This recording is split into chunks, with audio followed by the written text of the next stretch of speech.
Hello, I am Peter Okwocha. Welcome to Focus on Africa. Our top stories. Tensions remain high in Sudan as the Transitional Military Council orders protesters to remove their roadblocks from the country's capital. I don't feel anyone can usurp our revolution despite many attempts to steal it. I have great faith in the Sudanese people and the Sudanese youth. The Sri Lankan government blames a local Islamist group for the Easter Sunday bombings, which have so far claimed the lives of 290 people. We find out why the lives of these little animals, lemurs, are at risk. Also on the program, a rush hour treat.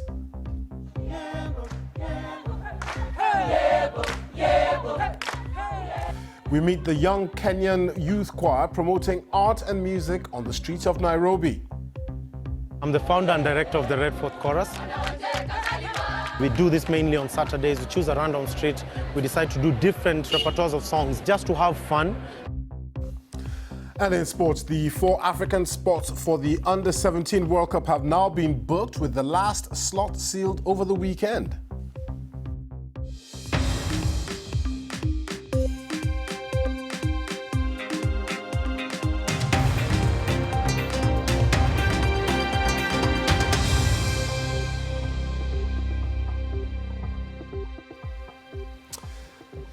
Thanks for joining us on Focus on Africa from BBC World News.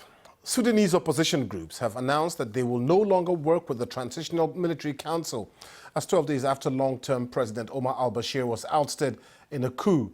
Thousands have been gathering on the streets of Khartoum every day since, piling pressure on the military council that removed him. The past fortnight has seen some extraordinary changes in the once closed state, but many are questioning just how far the process of reform will go. The BBC's Mohamed Hashim grew up in Sudan and returned to his homeland. Almost 2 weeks on, and for some, the changes still seem hard to believe. Students manning checkpoints. The military quarter filled with music. It's like a football match. They're saying, "Sagatat ma, sagatat sabinna," which means if it fell or it didn't fall, we are staying put. Human rights activists on the streets. The crimes of the regime on graphic display. It is 12 days since dictator Omar al-Bashir was toppled, and much has changed. I mean, you see, you have the 6th of April over there, and basically saying, on the 6th of April, we broke the chains, and it says it's a revolution of awareness.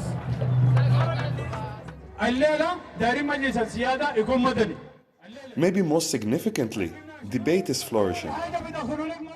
And this is all happening outside the headquarters of the Army Infantry, the Ministry of Defense, and you have soldiers who are listening. People who are used to taking orders are suddenly exposed to an area of open debate. It's a revolution that's about raising awareness and changing attitudes. This revolution is changing Sudan. The question is how deep these changes go. Muhammad Hassan Boushi was a long-standing critic of the regime. He was imprisoned and tortured, but he's optimistic. أنا متفائل لأنه القلم في يد المعتصمين. The initiative is with protesters, and the power is in our hands, the people. I don't feel anyone can usurp our revolution despite many attempts to steal it. I have great faith in the Sudanese people and the Sudanese youth. But the people who have led this revolution are far more cautious. The Sudanese Professionals Association called what was supposed to be a press conference. When we arrived, it was more like a music festival.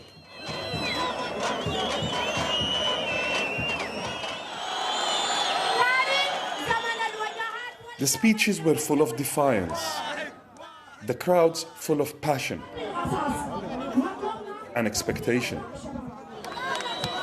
This was trailed as the day the SPA would announce their vision for the government of Sudan.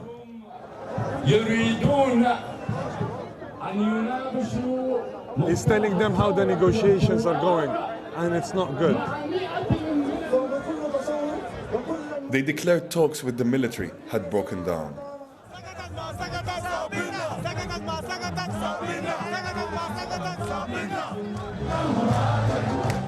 This crowd, this movement, still has momentum. But it is the military who controls Sudan. How they will be removed is still unclear. Mohammed Hashim, BBC News, Khartoum. Well, let's get more on that story. I'm joined by Dr. Sarah Abdel Halil, the UK spokesperson for the Sudanese Professionals Association, who of course are organizing these protests. Dr. Abdel Halil, you've broken off negotiations with the military council because you say they don't want a civilian interim government like you do. Who exactly makes up this interim government that you are proposing? Thank you for the invitation. The civilian government will be formed from representative, for example, the state council, from representative for all the forces for freedom and change, and representation for the youth, for the women, for the conflict zone. And have you chosen them at all? Do you have people on this list?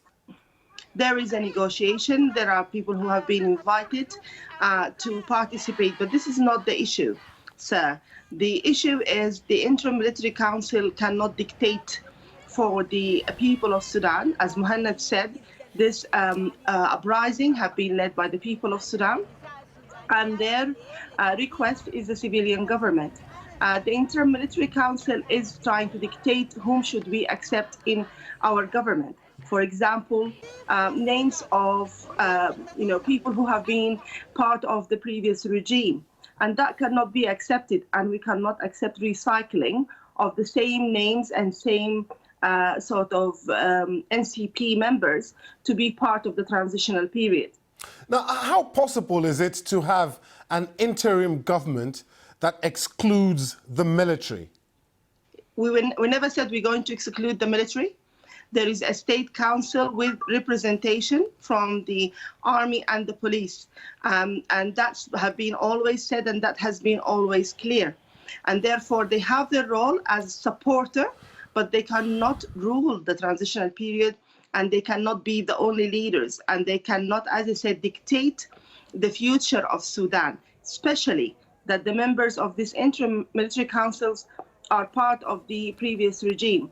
For example, it's the Vice President of the National Intelligence Services, an organization that needs a lot of reform and should be subjected for investigation.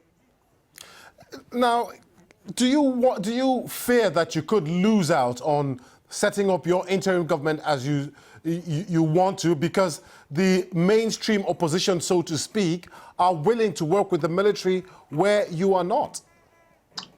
No, let me correct you. The opposition that you're talking about, as I mentioned, they are the same political parties who were with the regime. The true opposition parties are part of the freedom and change. This has to be very clear in the international media and international community. Those who are calling themselves as opposition are not representing the people, are not opposition. They were part of the Islamic Front political party who led the coup in 1989. All what happened that their political party split into different groups. So by no means they represent the people of Sudan. Okay. By no means they represent the freedom and change forces. Okay, Dr. Sarah Abdel Halil, UK spokesman for the Sudanese Professionals Association. Thank you very much for your time. Thank you. Now, let's take a quick look now at other stories making the headlines across Africa and the rest of the world. State television in Algeria says 4 billionaire brothers have been arrested as part of an anti-corruption investigation. The same report also said that the country's richest man, Issad Rabrab, had been arrested, but he promptly tweeted the denial, saying he had voluntarily gone to the police to discuss a major project that has been blocked. The Kouninef brothers are known to have close links to former President Abdelaziz Bouteflika. 243 children have lost their lives to Ebola in the Democratic Republic of Congo since the outbreak started in August last year. According to government figures, 340 others are reported to have caught the disease so far. 97 children have survived the disease. 8 agencies say insecurity, fear and suspicion in some communities in the east of the country is making it difficult to contain the outbreak. The US has announced that it will not extend sanction waivers for countries that buy oil from Iran. The US Secretary of State Mike Pompeo says that there will be no grace period when the waivers end on May the 1st. China and India are the biggest importers of Iranian oil. Now, a wave of bombings that killed 290 people in Sri Lanka on Sunday was carried out with the support of an international network, officials say. The government has blamed a little-known jihadist group, National Tawhid Jamaat, although no one has yet admitted carrying out the attacks. Another 500 people were injured in the suicide attacks on churches and hotels. A nationwide emergency will be declared from midnight on Monday. The president's office has said. Our correspondent, Yogita Lemaye, reports now from Colombo. Another explosion near one of the bombed churches, in a country that's already on the edge. A van blew up when the police tried to defuse explosives inside it. No one was hurt. But on Easter Sunday, hundreds died, many of them here at St. Sebastian's Church. It's believed to be the site of the deadliest bombing. The hall was packed with families who'd come here to pray. A priest who was at the altar has told me that just before the service ended, a person entered through one of the side doors and detonated a bomb. Such was the impact, it's destroyed everything inside. But even here outside, shattered glass everywhere, roof tiles that are broken. And all around, a strong smell of blood and death. People have begun to say goodbye to loved ones. The Allen family is from Thailand. They were on holiday in Sri Lanka. These boys lost their mother Monique when she was at breakfast in a 5-star hotel. You know, my wife loved Sri Lanka, and this was her favorite country, and she was so happy, and I think maybe it was her destiny to go back home, you know, in Sri Lanka. Among the 8 British nationals who've been killed are Anita Nicholson, her son Alex, and her daughter Annabelle. In a statement, Ben Nicholson said his wife and children had the priceless ability to light up any room they entered and bring joy to the lives of all they came into contact with. ASOS investor, billionaire Anders Holsch Poulsen, lost 3 children in the attacks. The vast majority of those dead are Sri Lankan. Hundreds of families in this country in grief. Popular chef Shanta Maya Dunne, seen here on the left, and her daughter Nisanga to the right, posted this photo just before they were killed at the Shangri-La. Some, like Rameshwari, are still searching. Today, a Sri Lankan minister apologized to his people. We are very sorry as a government, we have to say, and we have to apologize to the families and the other institutions about this incident. Several people have been arrested, and the government has blamed a local hardline Islamist group for the attacks. There are questions about whether warnings about the bombings were not passed on. The intelligence never indicated that it's going to be an attack of this magnitude. They were talking about isolated 1 or 2 incidents, not like this. And also, besides, there is no emergency in this country. We can't request the armed forces to come and assist us. We can only depend on the police. So we have informed the police. For a people that have endured war, these attacks are a sudden reminder of more violent times. Yogita Lamai, BBC News, Colombo. The Vohibola forest in the east of Madagascar is in the grip of widespread deforestation, which in turn is posing a danger to the environment and the wildlife that lives there. For animals like the lemur, this means their homes are at risk of disappearing and they of extinction. The BBC's Victoria Owohunda reports. Lemurs only exist naturally on the island of Madagascar. But experts are worried that if poaching and deforestation continue at their current rate, lemurs may not exist for much longer. Because of these man-made threats, it's believed 95% of lemur species are at risk of extinction. Here in EBOLA forest in the east of the country, a privately funded task force has just discovered a dozen huts belonging to illegal loggers. In this camp, there are about 100 people, women, children, and the illegal loggers. We must demolish all the huts to make sure they don't return. As well as destroying the lemur's natural habitat, these wood traffickers hunt and kill the animals for food. Elsewhere, vegetation gives way to scorched earth. This is where they burn their rare woods to create coal, another damaging activity.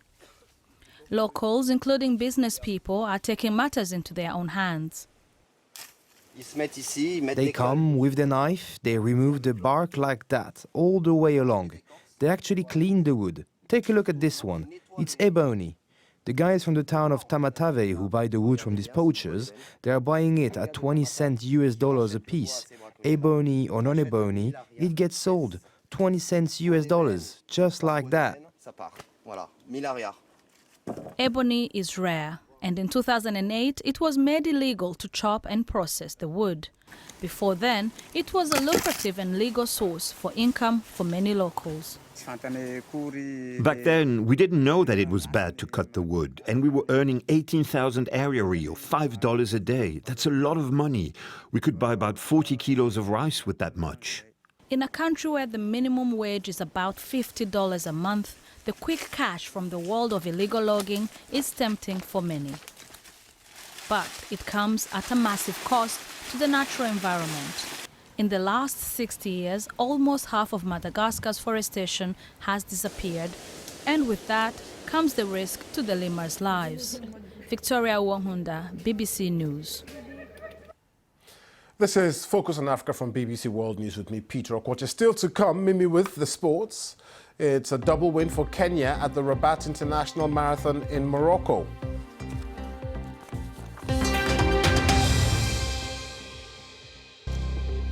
I'm Peter Okwacha.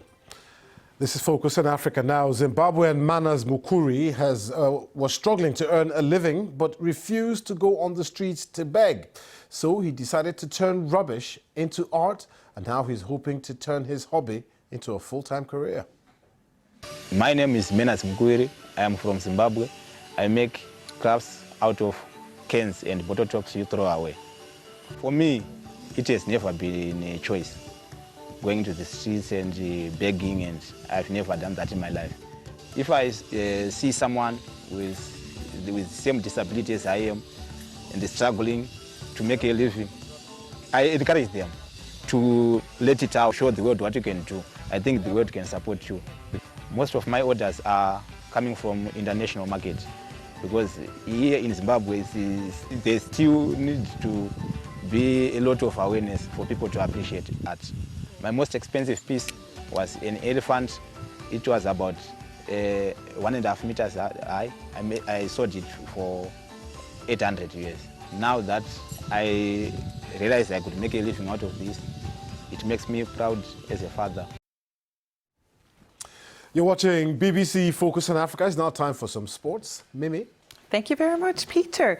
We start with football. We now know the 4 spots for the Under-17 World Cup, which takes place in Brazil later this year.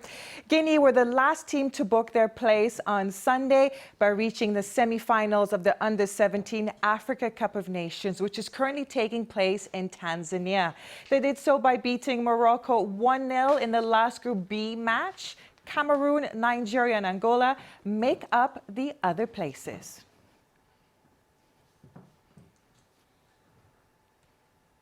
Teams are starting to prepare ahead of the Africa Cup of Nations, which kicks off in June. Tanzania have told BBC Sport that they will face host Egypt in an international friendly on June 13th. It's not yet known if the match will be held in Cairo or Alexandria.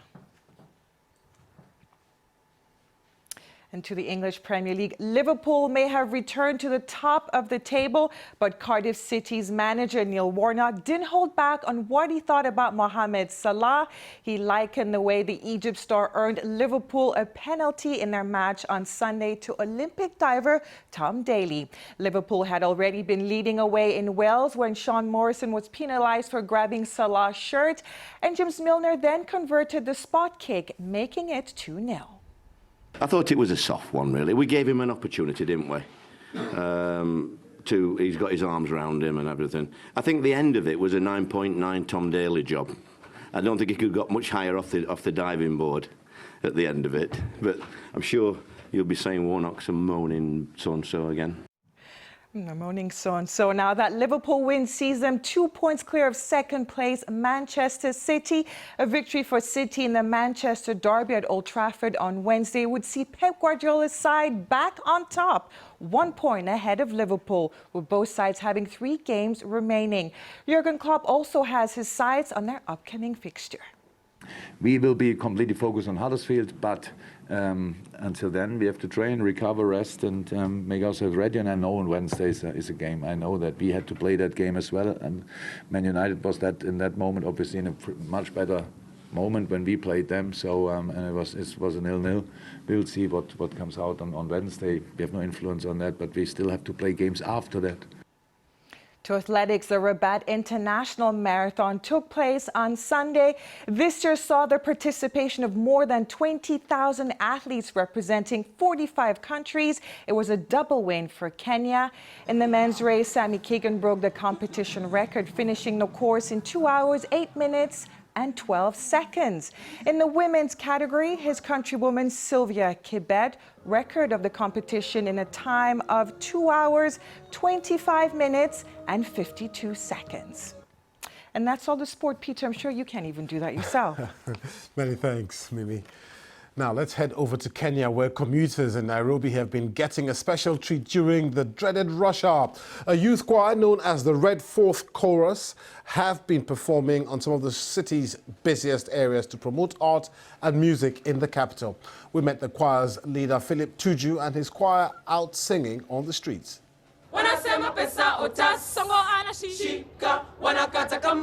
The reason why we decided to perform in the street, we felt that in Nairobi there's not enough opportunities for people to experience art. So we felt that this would be a nice way of us giving back to the community. Power guys, go!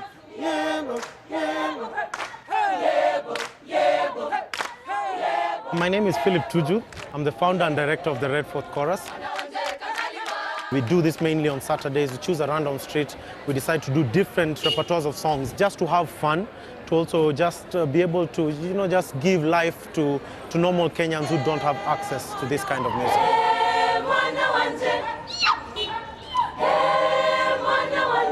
Art is more appreciated in Europe and the Western world more than it is in Africa.